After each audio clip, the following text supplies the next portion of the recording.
Hi, I'm Pete, and welcome to Just a Few Acres Farm. Today I got a big job to do, and that's tearing apart and cleaning up the front bolster on the MD. First thing I got to do is take these wheels off, and these bolts are not easy. They got square, well, most of them got square heads, and that one's got a hex head on it. So they spin from the backside, so getting a wrench in there in a place that's meant for square bolts is not easy. There's one.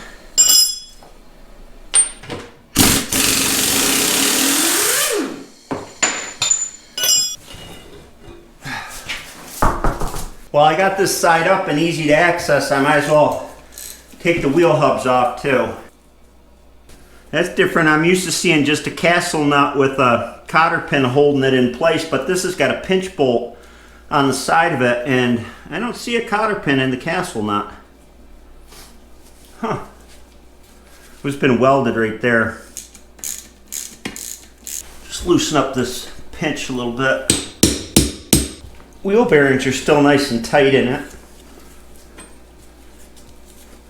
That's an interesting assembly. Castle nut and pinch bolt.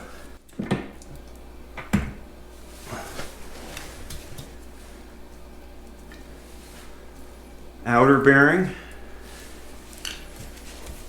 And then the inner bearing is behind a dust shield in here that needs to come out. Then there's a felt seal right here.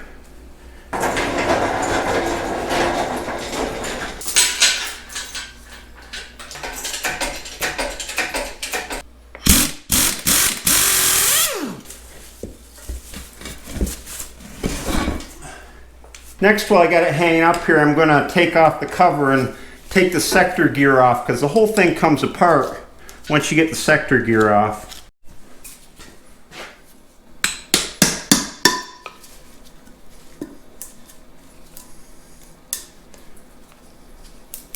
It's filled with grease. Originally these were filled with gear oil, but over time as the seal under here would leak and the bushing would get loose in here, people would fill them with grease to lubricate them. And actually I use grease now, but I use flowable grease, cornhead grease that it sort of flows at room temperature to keep things lubricated better. Get some of this gunk out of here.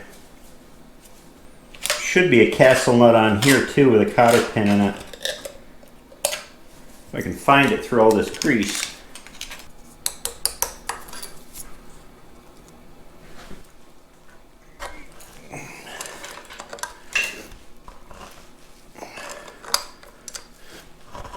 Alright, there should be a washer in here.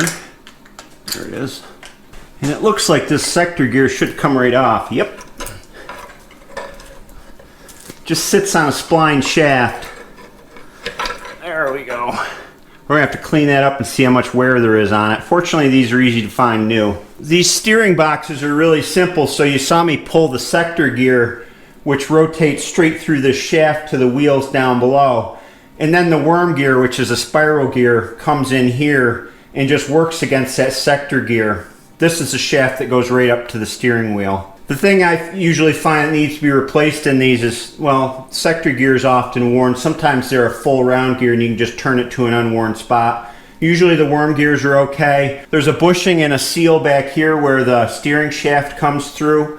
Then there is a bushing down in there that often wears in a seal as well. I don't feel any play, but it ain't saying much because it's got weight on it right now. Actually, there is play in it. It's usually a safe bet to replace these bushings while you're in here, as well as the seal. Now if I lay this back down, the steering shaft should pull right out.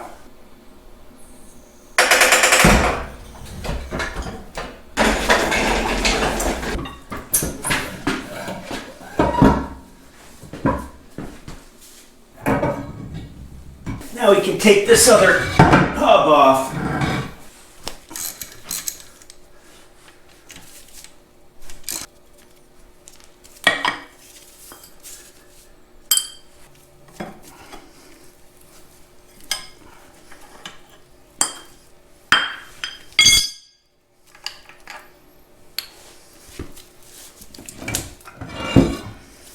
Oops. This is the thrust bearing, which really the weight of the front end sits on. It makes it easier to turn. I've had these on Farmalls where you take them out and they kind of come apart. The balls are just sitting for the top race to turn on. But this one's sealed up. It's got a felt seal on top of it here. So looking at the underside of the bolster here, we've got the hole where the shaft rides through. Big bearing surface in here. There's a seal on the top of it. There's a bushing and a seal up in here, and these are kind of a bear to get at to replace.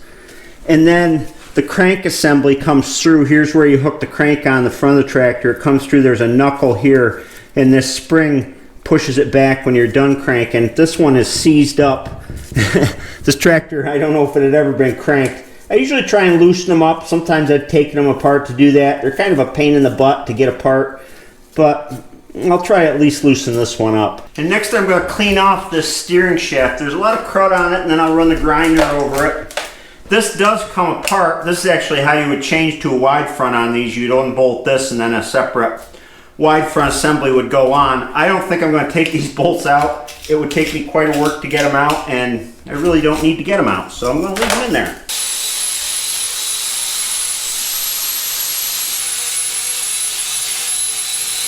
I sprayed greasy spots off with brake cleaner, and that does a good job at taking the remaining grime off of them.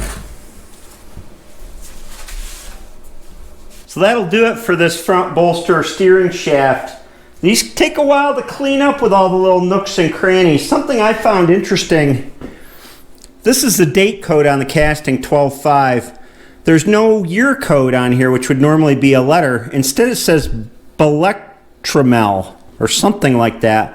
I don't recall ever seeing that on a casting before. Here's the sector gear from the top of the bolster all cleaned up. And you see what happens with these is at the center of the gear, which is equivalent to the tractor driving straight ahead, the teeth on this get dished out by the worm gear. And so if you see a tractor going down the road with an arrow front and the wheels are wobbling back and forth, this is a big part of it. And the other big part of it is the bushing at the top of the bolster wearing out so that there's slop in everything. And I'm not sure whether I'm going to replace this. I don't think I am right now. It isn't that bad. And if it turns out I have too much front wheel play or steering wheel play when I get the tractor back together, they're really easy to replace. All right, from now on, this tractor's getting the white glove treatment. I ran out of black gloves, so it's going to be white for the rest of the way in, just like a doctor.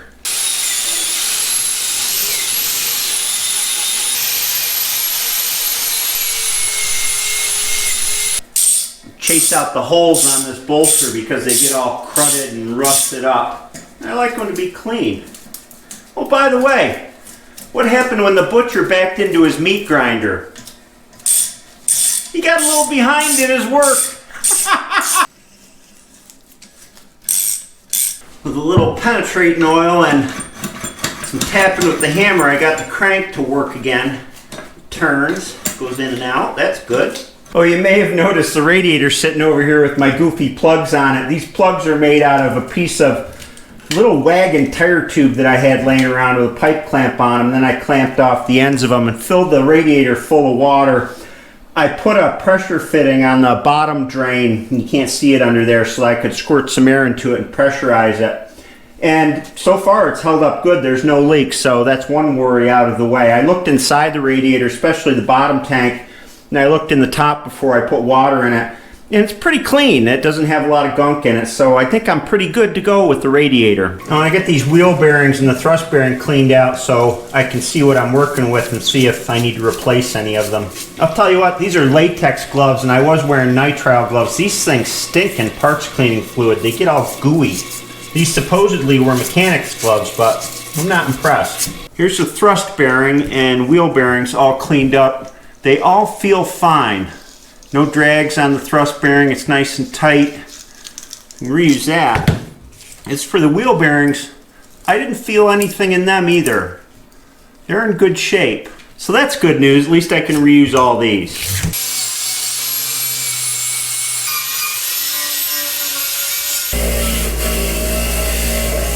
You know, cleaning tractor parts is a grind. All these recesses on the bottom of the pedestal here where this grime is accumulated, I clean them out as best I can, but they're not going to be perfect. Nobody's going to see them anyway.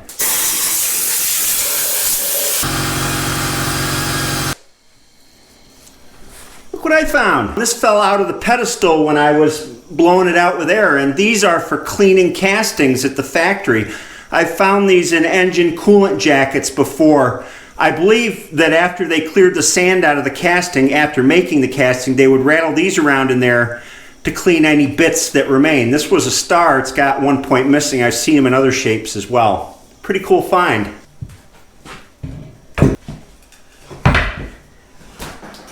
So that's it for the front bolster. A few parts I need. I need the steering shaft bushing and seal that goes in the top here. And then I need the felt seal that goes in the bottom here. And I also need to get a new bearing that goes in behind here. It was bad when I pulled the tractor in. A new bushing that goes back in here where the steering shaft exits. A new seal here. And I should be good to go on that. The last part of this assembly to clean up is these front hubs. And these are hard to clean up. There's a grease chamber inside between the two bearings, two wheel bearings here, and oh, it's difficult to get all the grease out of there. And then there's all these nooks and crannies to clean in. It just takes a while.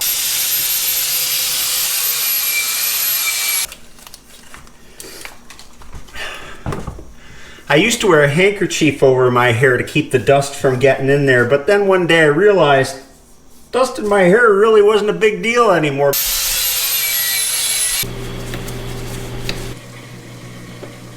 No other way to get in here but with your hand, really. Old grease. I'm glad these are all cleaned up. These are a lot of work. There is some wear on these wheel centers where the clamps come on. They've worn in from riding loose or whatever into these stops. The holes are worn on the back. I don't know if you can see that, but a couple of them are actually chipped out.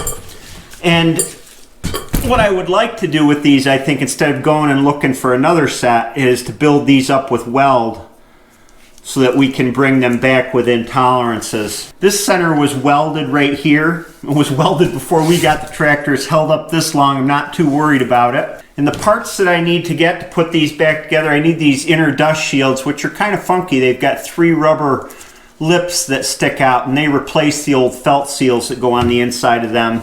And that's about all I need to put these back together. I'll make the gaskets for them myself. Well, I'm glad to have that done. Cleaning up the front bolster is definitely a dirty job. Next, I'm looking to get my engine back. It's been 3.5 weeks now, so I'm going to be calling them in a couple days at the 4-week mark and say, hey, what's your schedule on the engine? I'd like to get it back and get going on it. If it doesn't come back soon, I'm going to wind up cleaning up the rest of what I got, fuel tank, radiator, a couple miscellaneous parts, and then I'll start right in hanging parts and painting. Little housekeeping. I have never done an extended mechanical kind of in-depth series on YouTube before, and frankly, I've been surprised at some of the comments. Overwhelmingly, the comments are awesome, and I appreciate them very much, but there seems to be a fair amount of chest thumping and second guessing that goes on in the comments. And looking at other mechanical channels, I can see that's kind of what comes with doing these sorts of videos on YouTube. I don't know what to think about them. I could spend a lot of time chasing my tail from people telling me to do this or do that. I will say I've been through these engines before. I've worked on quite a few tractors.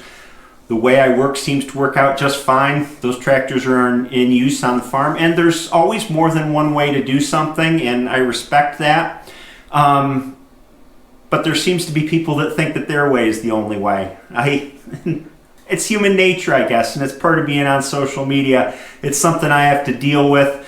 There are people that bring up great points. A while back, somebody contacted me about the thermostat installation, and they had put the same thermostat in the same model of engine, had problems with it, and gave me their experience. Those comments are invaluable. I get other ones that I think, wow, what is this person thinking? I mean, sort of extreme measures for an old tractor engine, and I don't know what to say about them. Just that I expend quite a bit of thought when a video comes out thinking about and answering those comments, and sometimes I get a little ticked off at some of the ones I have to chase. It's neither here nor there.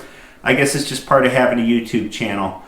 Meanwhile, I'll keep pushing that rope, and we'll be back to cleaning parts, and hopefully we'll have the engine back soon so I can get away from cleaning parts for a while. I hope you have a great day, and I'll see you next time.